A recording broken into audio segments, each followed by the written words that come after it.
Another election is in the books. The polls closing for Wisconsin's primary election just about 2 hours ago. Joining us tonight, as he always does on election night, UWM Professor Emeritus Mordecai Lee with a breakdown of tonight's races and referendums. Let's get to turnout, because you would not think this number would be happening in an August primary election, Mordecai. This is astonishing because a constitutional amendment is not sexy. People like to vote in races. I like so-and-so, I don't like so-and-so. And there are some places in Wisconsin where this was the only thing on the ballot that was contested. I was expecting about a 10% turnout. I think the Republicans in the legislature were expecting that. I'm projecting now about a 30% turnout, 1.1 million people. For a constitutional amendment, this is history. Yeah. One of the key races we were watching tonight that I was closely watching was this race for the Senate. And, of course, and as we know, Eric Hovde won the Republican primary going against Tammy Baldwin. And to me, there's so much of the political ads that we're seeing now. A lot of people they're just saturated. And you look at Baldwin really appealing to the rural voter. And that's kind of her niche, her wheelhouse. What does Hovde have to do to catch up with her, so to speak, when it comes to those rural voters, particularly in northern Wisconsin? Well, I think that Baldwin has sort of broken the mold. When we think of Democrats, or liberal Democrats even, we think of Dane County, Milwaukee County. She might be from Dane County, but she's very much present in rural Wisconsin. And the issues that she's picked for this election are really kitchen table issues.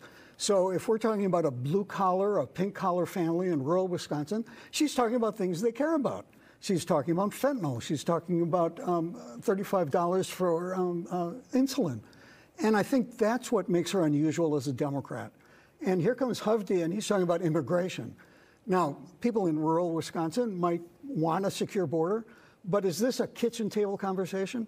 So far, she's predominating in the polls. He has to break it somehow. And tonight, he can pivot.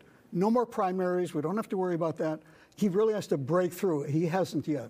I want to go back to that turnout, which was pretty remarkable tonight. And you do give a lot of credit to the state referendum, but also Western Wisconsin has a very tight Democratic primary to see who can take on Derek Van Orden. Northeastern Wisconsin, 3 Republicans, 3 popular Republicans, including a Trump-backed one, running to replace Mike Gallagher in Congress. That could have helped bring out the numbers, could it not? I think what the Republican legislature was counting on is exactly what you described in Green Bay, that there'd be this huge turnout for a 3-way congressional district. For an open seat. For an open seat that's likely to stay Republican. Now, a Democratic primary in Western Wisconsin, not quite as sexy, not an open seat. But I'm telling you, that's an ugly race. The commercials there, intra-fighting among Democrats, and Mary can tell you this, she's from that part of the state. You've seen the ads when you've gone home. Exactly, yeah, and La Crosse saturated there with Western Wisconsin, right on the border, of course, of Minnesota. Nonetheless, if you take the population of Green Bay and you take the population of La Crosse, that's not enough to tell us that those were all the voters. I think that the turnout in Milwaukee County and southeast Wisconsin was astonishing. This was the only thing for people to vote on, and they cared about it. And it's telling us that Governor Evers is much more popular than the Republican legislature expected, and that the slyness of putting it on the August primary, they were wrong about that. And the no votes had the money, too. It's amazing. Where did this $3 million come from? Wisconsin politics has changed. Democrats have the upper hand. Republicans have the lower hand. Mordecai, we could keep this going. No. But we can't. We could. He's contractually obligated to get out of here. 10:17. Right, thank you. Yeah, thank you.